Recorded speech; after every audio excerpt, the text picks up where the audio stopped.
Sakit hati karyawan bakar minimarket tempatnya bekerja.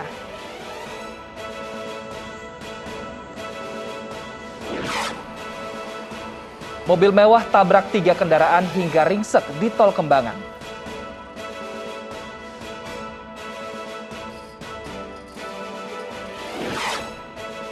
Tertipu ratusan warga Jambi konsumsi daging babi dan celeng untuk rayakan Idul Fitri.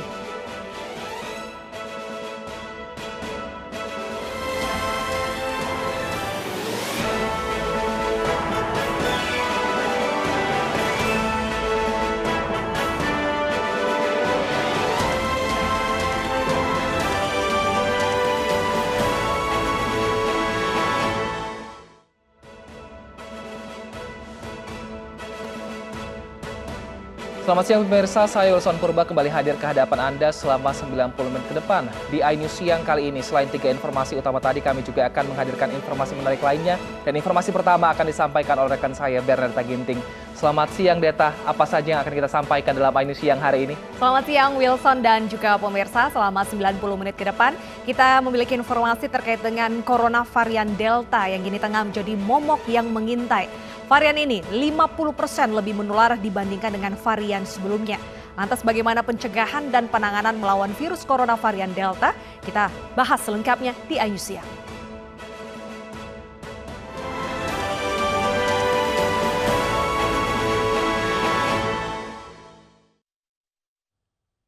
Kita awali informasi siang hari ini dari sopir mobil mewah yang mengakibatkan kecelakaan di Jalan Tol Meruya Selatan, Kembangan, Jakarta.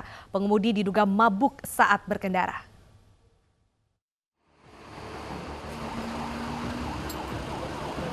Dua mobil minibus, 1 mobil box, dan 1 mobil pickup rusak parah setelah mengalami kecelakaan di kilometer 9800 di Tol Meruya Selatan, Kembangan, Jakarta. Kecelakaan berawal dari pria yang diduga sedang mabuk melaju kencang dari arah Pondok Indah ke Meruya Selatan. Diduga sopir kehilangan konsentrasi hingga akhirnya menabrak 3 kendaraan yang berada di depannya hingga ringsek dan terguling. Sekarang kan mobil truk nggak boleh jalur 2, jalur 3 apalagi ya. Ditabrak sama sedan dari belakang, sedan putih. Kata warga sih katanya habis minum, bau minuman mulutnya. Seorang kernet mobil box kritis dan dilarikan ke rumah sakit. Kita nanti periksa semua identitasnya, sementara masih penanganan dulu. TPTKP utamakan korban dan kelancaran lalu lintas. Setelah itu nanti kita laporkan untuk data-data lebih detail. Insiden ini sempat membuat kemacetan sepanjang 3 km, sementara 4 kendaraan yang terlibat kecelakaan dibawa ke kantor polisi untuk diperiksa. Dari Jakarta, Miftahul Gani, iNews melaporkan.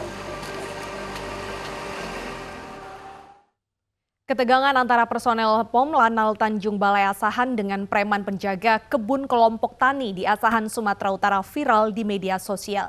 6 orang provokator bersenjata tajam pun diamankan.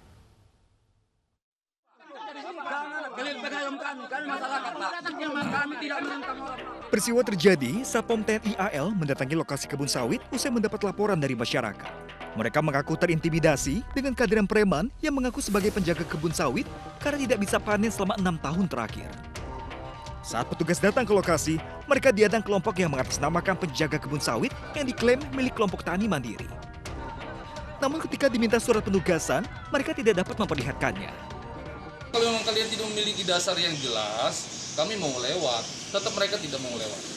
Akhirnya salah satu daripada mereka yang terlihat lebih kami katakan arogan ya, kami pegang, kemudian kami periksa pinggangnya. Ternyata terselip sebuah badik atau belati yang sangat tajam. Pasca diamankan, 6 orang terduga provokator beserta barang bukti langsung diserahkan ke Satreskrim Polres Asahan untuk pemeriksaan lebih lanjut. Dari Asahan, Sumatera Utara, Ulil Amri, iNews melaporkan. Warga dan petugas gabungan penertiban rumah dinas di Komplek Kartini, Palembang ricuh karena warga menolak penggusuran.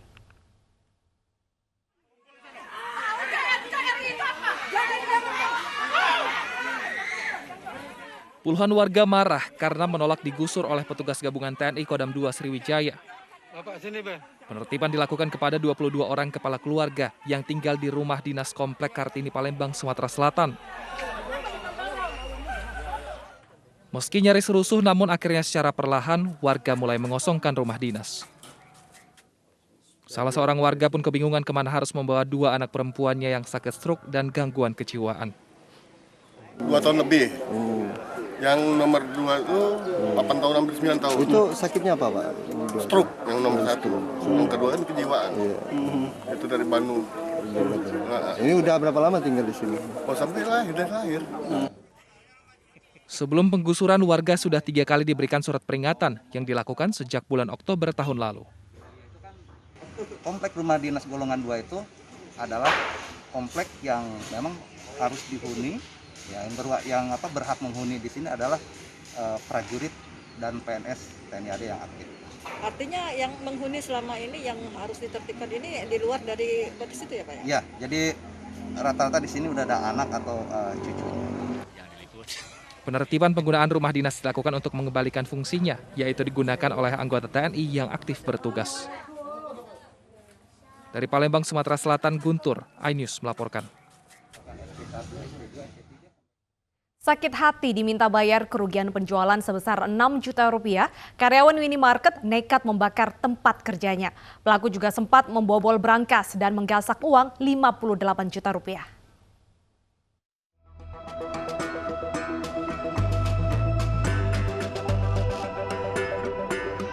Kobaran api menghanguskan sebuah minimarket di kawasan perumahan Bumi Permata, Sodiang, Makassar, Sulawesi Selatan. Dari hasil penyelidikan, terungkap bahwa yang membakar minimarket merupakan salah satu karyawan berinisial SFP berusia 21 tahun. Polisi juga menemukan fakta bahwa pelaku membobol dan menggasak uang senilai 58 juta rupiah dari brankas. Pelaku juga merusak CCTV untuk menghilangkan jejak. Aksi ini dilakukan karena pelaku sakit hati lantaran disuruh mengganti kerugian penjualan yang minus 6 juta rupiah. Yang bersangkutan mendatangi Indomaret yang dalam keadaan tertutup, kemudian masuk ke dalam gudang, kemudian mengambil uang di dalam brankas yang ada di dalam gudang sebesar 58 juta. Nah, kemudian untuk menutupi hal tersebut, yang bersangkutan membakar Indomaret tersebut agar seolah-olah nampak kejadian tersebut adalah kebakaran.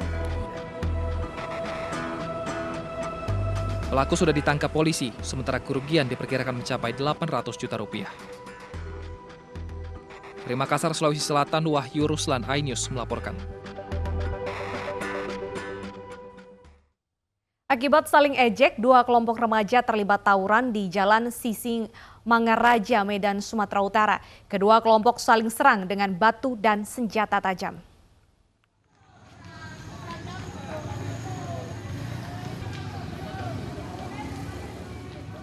Tawuran antar 2 kelompok remaja terjadi di Jalan Sisinga Mangaraja, Simpang Jalan Al-Falah, Kecamatan Medan Amplas, Medan, Sumatera Utara, Rabu malam. Kedua kelompok ini saling lempar dengan batu, kayu, hingga senjata tajam. Diduga tawuran terjadi akibat saling ejek antar 2 kelompok.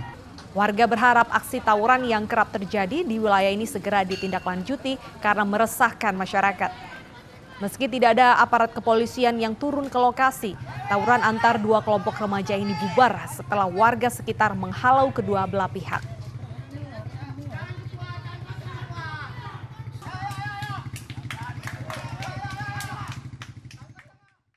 Pemirsa, pelaku begal yang sudah beraksi di 29 wilayah berbeda di Pinrang, Sulawesi Selatan terpaksa ditembak polisi karena berusaha kabur saat ditangkap. Pelaku begal di Padang, Sumatera Barat juga harus ditembak polisi karena melawan petugas saat ditangkap.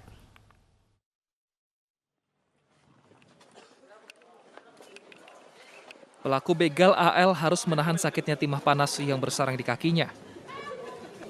Ia ditembak polisi karena berusaha kabur saat ditangkap dan pencarian barang bukti. Pelaku melaksanakan aksi begal di 29 tempat berbeda di Pinrang, Sulawesi Selatan.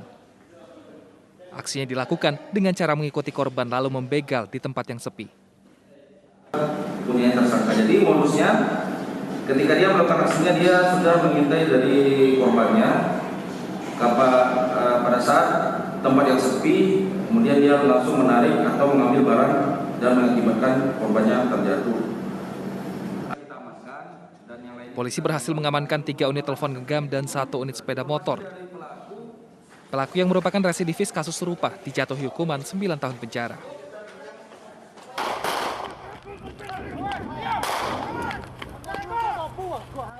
Hal yang sama juga dilakukan polisi kepada pelaku begal di Kota Padang, Sumatera Barat. Pria berinisial FH ditembak polisi di betis kanan karena melawan petugas dengan mengayunkan senjata tajam ke petugas. Pelaku merupakan salah satu dari 5 orang yang termasuk dalam bagian geng motor yang kerap membegal. Tercatat, tersangka FH sudah beraksi di 15 TKP. Ia pun diancam hukuman 9 tahun penjara. Tim Liputan iNews melaporkan. Gagal mencuri uang senilai 8 juta rupiah, seorang pria di Kabupaten Bone, Sulawesi Selatan nyaris babak belur di amuk massa. Modus yang dilakukan adalah berpura-pura sebagai pembeli.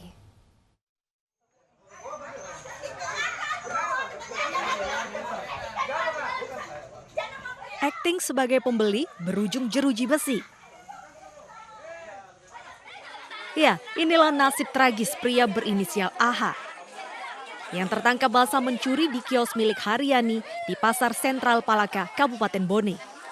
Pemilik kios mulanya tak menyadari kedatangan pelaku karena terhalang barang dagangan yang tergantung. Kondisi kios yang sepi pembeli membuat pelaku semakin licin mendekati mesin kasir. Korban baru tersadar ketika mendengar kunci laci meja berbunyi dan melihat tas berisi uang 8 juta rupiah serta perhiasan emas miliknya hilang dibawa kabur pelaku. Warga yang mendengar teriakan korban langsung mengejar pelaku dan mengikat tangannya dengan lakban. Tapi langsung pegangi bajuku, bilang, Kak, kenapa Pak mau beli? Bilangi, geleng saja begitu, geleng kepalanya begini, langsung bilang, oh lari mereka masuk, tidak terkunci memang ini laci. Langsung ku tarik, tidak ada dompetku. Jadi berteriak, Kak bilang, Kak, tangkap itu pencuri, itu ambil dompetku, tidak ada dompetku. Jadi dikejar tadi sama warga? Iya. Masyarakat di situ terlihat kemudian membuang barang bukti tas tersebut. Oh, berarti saat dikejar pelaku ini membuang tasnya? Iya, membuang tasnya. Hingga sampai sekarang mengelak bahwa dia mengambil tas tersebut. Tapi ada saksi yang melihat kalau dia adalah pelaku. Pelaku kini mendekam di sel tahanan Mapolres Bone untuk mempertanggungjawabkan perbuatannya. Dari Bone, Sulawesi Selatan, Bulan Sri Indra, iNews melaporkan. Pemirsa, mayat laki-laki tanpa identitas ditemukan di atas tumpukan sampah di Surabaya, Jawa Timur. Mayat ini tak sengaja terkeruk alat berat ekskavator yang tengah membersihkan sampah enceng gondok di Sungai Berantas.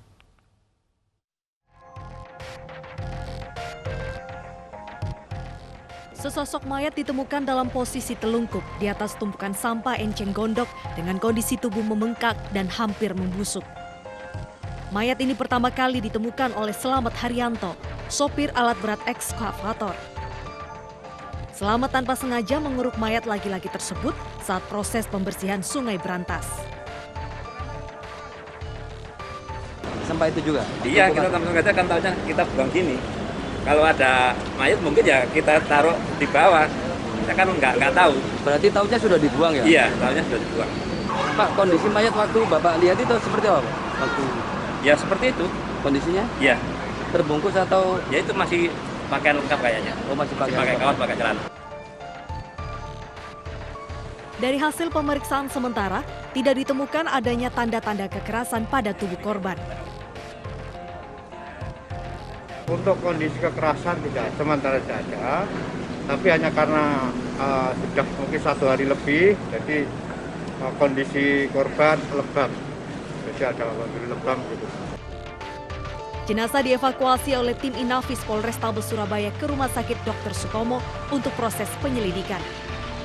Dari Surabaya, Jawa Timur, Rahmat Ilyasan, iNews melaporkan. Kita beralih ke informasi lainnya, pemirsa. Polrestabes Medan akan memanggil saksi serta menunggu hasil otopsi dari Rumah Sakit Bayangkara terkait tewasnya seorang bocah karena digigit anjing di Medan, Sumatera Utara. Akibat peristiwa ini, pihak kelurahan setempat akan melakukan vaksin terhadap hewan peliharaan.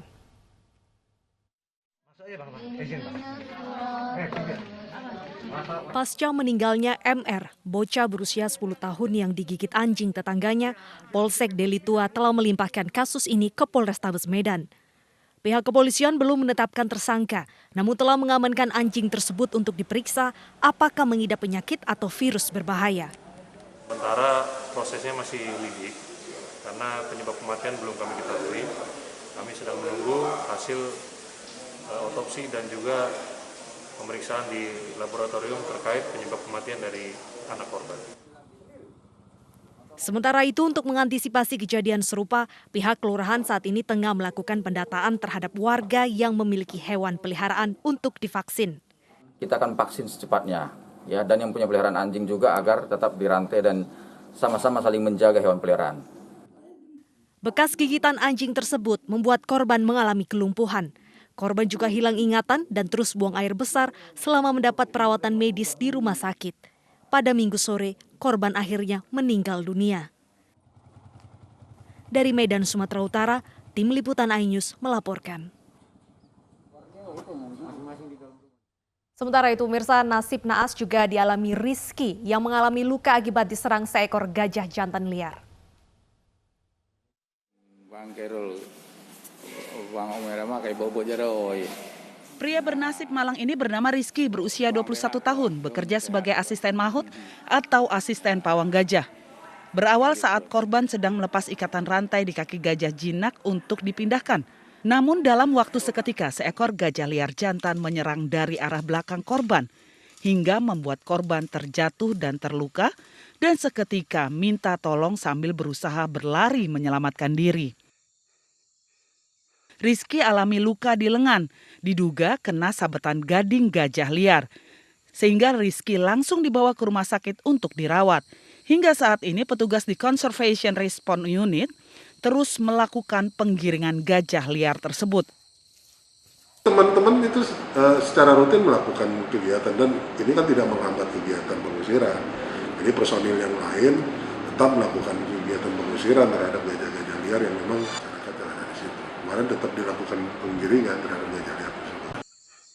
Saat ini satu ekor gajah jantan liar berhasil digiring masuk hutan. Namun proses pemantauan tetap dilakukan oleh petugas CRU Cotgirek. Sementara korban Rizky juga telah ditangani secara medis di rumah sakit setempat. Dari Kabupaten Aceh Utara, Taufan Mustafa, iNews melaporkan. Pemirsa, Wina Natalia, istri Anji, akhirnya membesuk sang suami di Rutan Polres Metro Jakarta Barat. Pihak Anji dan kuasa hukum berupaya mengajukan asesmen untuk menjalani rehabilitasi pasca ditetapkan sebagai tersangka. Anji ingin menyampaikan pertama ucapan permintaan maaf kepada keluarga, kerabat, sahabat, saudara, rekan-rekan kerja, pihak-pihak yang percaya kepada saya dan juga seluruh masyarakat Indonesia yang kecewa atas kejadian ini. Saya berharap semoga kejadian ini bisa menjadi pelajaran untuk diri saya sendiri dan juga seluruh masyarakat Indonesia untuk tidak melanggar aturan apapun dengan alasan apapun.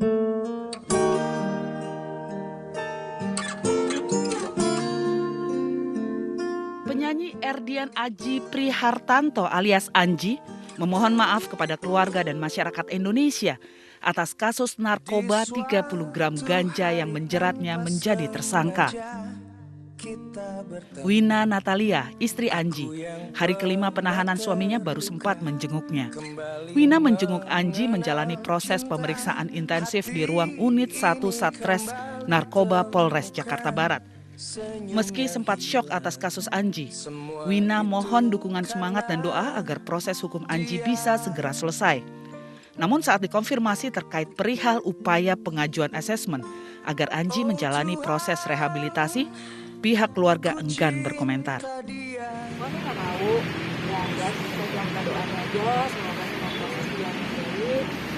kasih dukungannya, maaf buat teman-teman, sahabat. Kalau nggak bisa nolak karena memang hanya keluarga dan dari label aja. Mbak katanya sudah mengajukan asesmen ya Mbak? Iya. Itu gimana Mbak? Tunggu dulu ya. Nanti mungkin saya ceritakannya aja. Terima kasih ya.